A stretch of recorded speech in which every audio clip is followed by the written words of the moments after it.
So the basis of all creativity of Saraswati is love.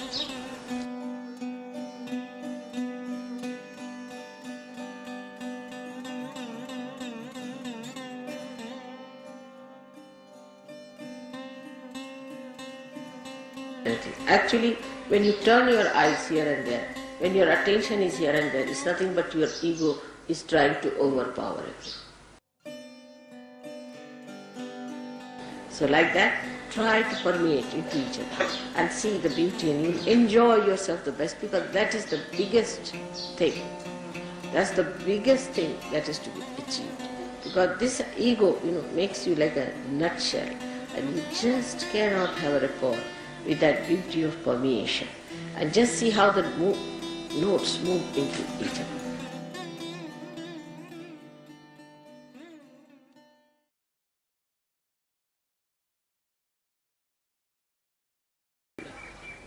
So the basis of all creativity of Saraswati is love. If there is no love, there is no creativity. It's even in the deeper sense. If you see, people who have created all the scientific things are also out of love for the masses, not for themselves. Nobody has produced anything for themselves. If they make something for themselves, it has to become for universal use, otherwise it has no meaning. Even if you say atom bomb and all these things are created from science, they are also very protective. If they had not created those, people would not have taken out their minds from war. Now nobody can think of having a big war. Of course they are having cold wars, but that also will gradually stop when they will be fed up of it. So all the activity on the right hand side of Saraswati basically has to end up in love, starts with love and ends up in love. Whichever does not end up in love coils up and finishes up. It just disappears.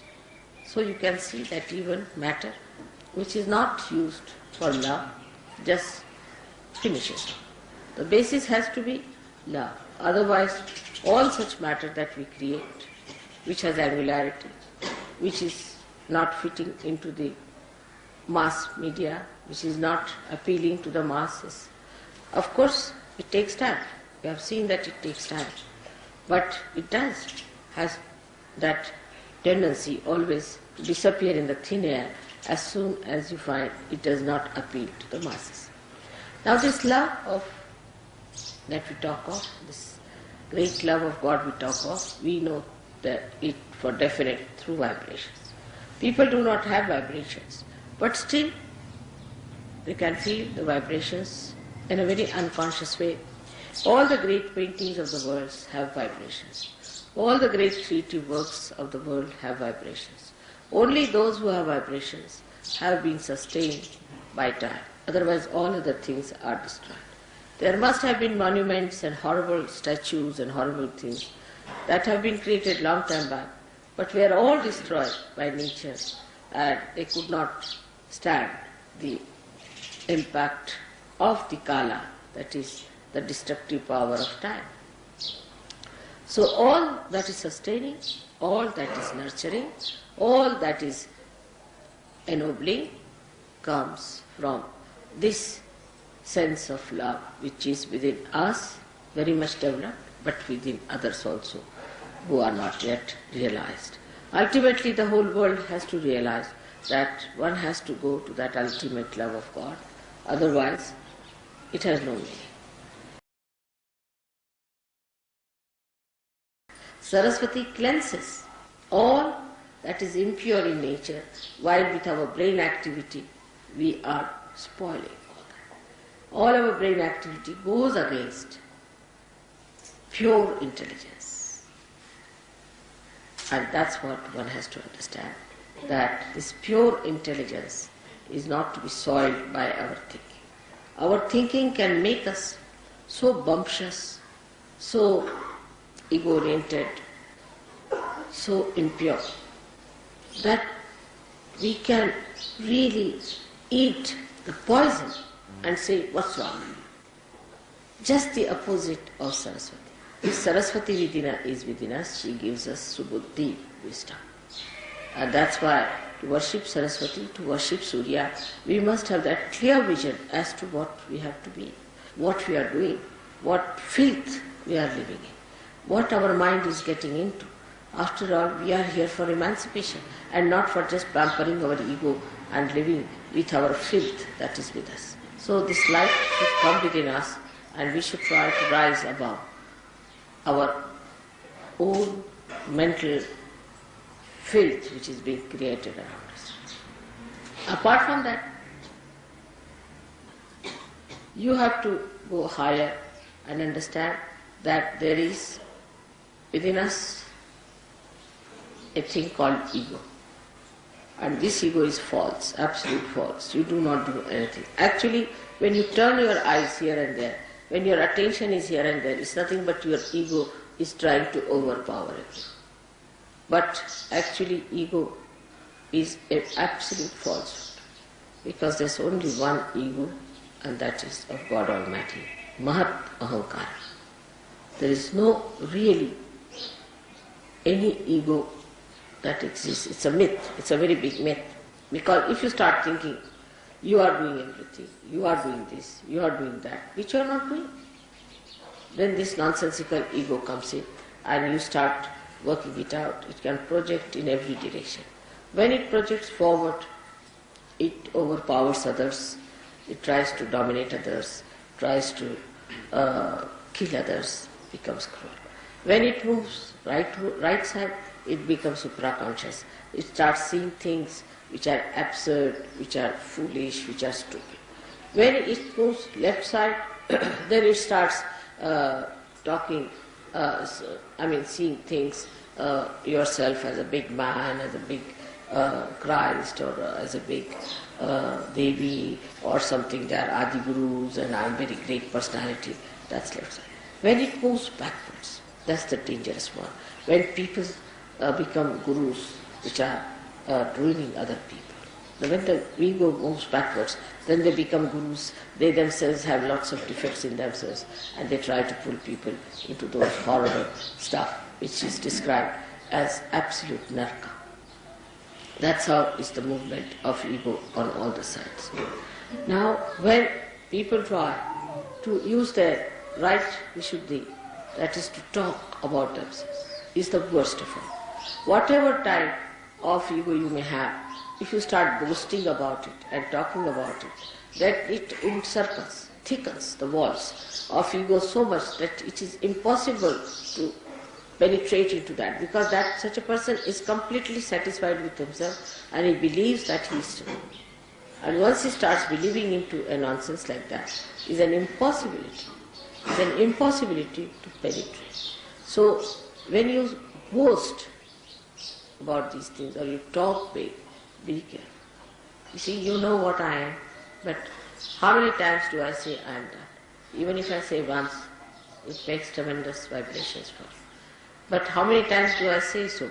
At the most, if you say something, I say to him, yes, but I don't say that. If I say it loudly, I don't know what may happen, the whole thing might be blasted with people. So, one has to understand that Mahat Ahankara is the one that acts, that works, that really. Sometimes I shout at you, immediately all the bhoots run away. Just once I shout. Yesterday you saw all the bhoots that were coughing. They all ran. Yesterday just I stopped. So you should understand that now as you are realized souls, you can also do the soul. Use your right vishuddhi to shout at yourself. Now will you please stop boasting? Will you stop talking all this nonsense? Will you stop showing off? Then it will stop. Now this thickening takes place by people who really are active, who want to do something about it. Not that they are not active, they want to do it. But they know only one way is to act through talking. They don't understand that there are inner ways by which you control it much more.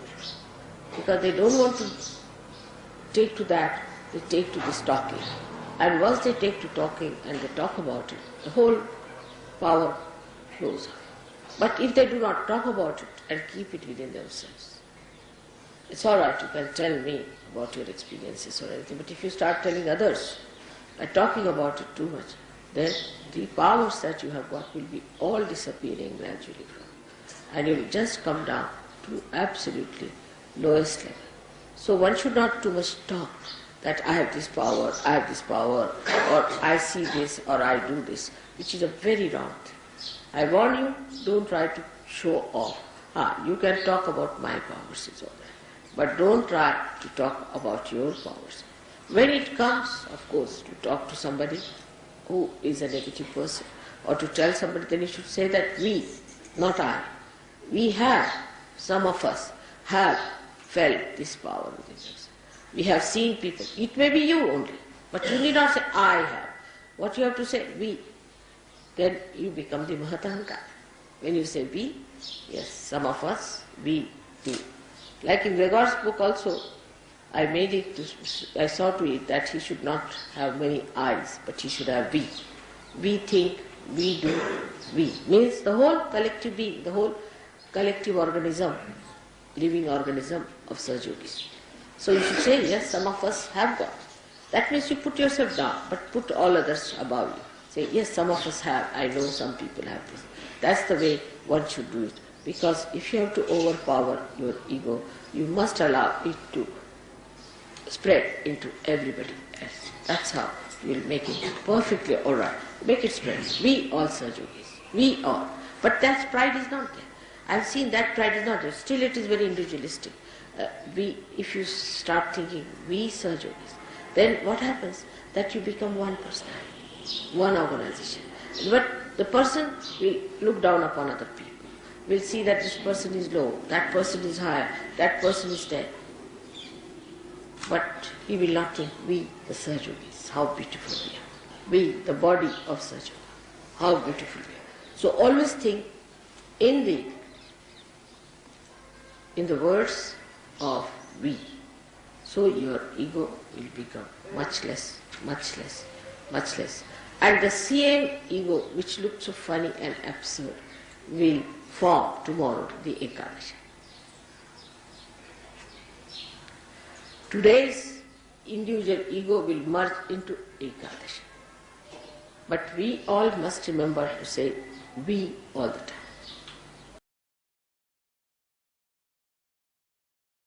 So that is how we have to take a mood by which we should think of one personality, all of us together. All of us together. And anybody tries to be something separate or different, he'll drop it. I'll drop him. Whatever it will drop it. So you just don't worry. Anybody who tries to be singled out or anything, everybody must do whatever they like, to nurture the whole, to help the whole, to emancipate the whole, but not to in any way put anyone down or less. Because this is not the way the Sahajayoga is. Sahajayoga only works in collectivity. And the one who has developed this permeating spirit is a real Sahajayoga. Who has not, is not. Whatever you may think of yourself, I have nothing to say. But this permeating personality, which moves from places to places, whether you talk or not, like your mother is. Whether I meet you or not makes no difference, but I am permeating through all of you. By little things also I am there with you. So like that, try to permeate into each other and see the beauty, and you will enjoy yourself the best, because that is the biggest thing. That's the biggest thing that is to be achieved. Because this ego, makes you like a nutshell, and you just cannot have a rapport with that beauty of permeation. And just see how the notes move into each other. It will be a great idea today. It's a great thing today we have to having put that dhulya, like the dhulya means the dust. And one day, I had written in childhood a poem, I remember. A very interesting poem it was. I don't know where it's lost, but we said that I want to be like a dust particle, which moves with the wind. It goes everywhere, can go sit on the head of a king, or can go and fall at the feet of someone. It can go and sit on a little flower, and it can go and sit everywhere. But I want to be a particle of dust that is fragrant, that is nourishing, that is enlightening, Like that. I had written a very beautiful poem. I must have been about 7 years of age, I remember, to be a dust particle. I remember that very clearly, long time back, that I should be a dust particle so that I'll permeate into people, which is a very big thing, to become a dust particle of that kind. That whatever you touch, you see, that becomes unleavened. Whatever you just feel, that has fragrance. It's such a great thing to be like that. And that was my desire, and it has been achieved. At that young age, I had this idea of becoming a dust particle, and today, just while talking to you, I remembered that I wanted to be that, and that is what this place is. And Raulve is like that. She's a very simple woman, and she lives like a very simple person, but she has a sense of permeation. And now there are so many SahajaYogis yesterday who came. I'm sure they'll take it up, SahajaYoga, very well. There are lots of SahajaYogis from Dhulia now, and I'm sure there are going to be more people. I hope you have met all of them. Make friends with all of them. Try to know them, who they are. They may not know English, so get somebody to translate. Talk to them and be nice to them. Be friendly with them. I want you to meet them for permeation. You should know who are the people here, who are in Nasik, because somehow we never meet the SahajaYogis, you see, who are in that particular place. And when we go back, we have only 1 or 2 addresses. It's not a good idea. Try to see how many people there are, ask about their questions about them and all that. This permeation is only possible when your ego starts permeating all around. This is the way to overcome the problems of the right side, and that is how to worship Saraswati. Because Saraswati has a veena in her hand, and that veena is the primordial instrument which she plays, like music. And the music penetrates into the heart. You don't know how it goes into you and how it works out. And that's how a person who is a SahajaYogi should permeate like music into everything. She has so many qualities, as I told you, it cannot be described in one lecture. But one of the greatest qualities of hers is that she ends up into subtler things. Like the Mother Earth will end up into fragrance. Music will enter into melodies. Like that, whatever she creates ends up into something later. Matter, whatever she produces, ends up into aesthetics. If matter does not have aesthetics, then it is gross. Like that, everything. Now, you will say, what is water? Water becomes the river Ganges. These are the subtler. So, the matter gets into subtler things because it has to permeate. It has to permeate. So, everything, whatever it is, and the best of all is the air. That air becomes the vibrations. So, you can see how whatever has come out from this matter, from these 5 elements, becomes that subtle thing. Of course, the left side and right side both work it out, because the love has to work on this, and when love acts on matter, it becomes that. And that is how one has to look at your own lives to make it a beautiful combination of love and matter. May God bless you.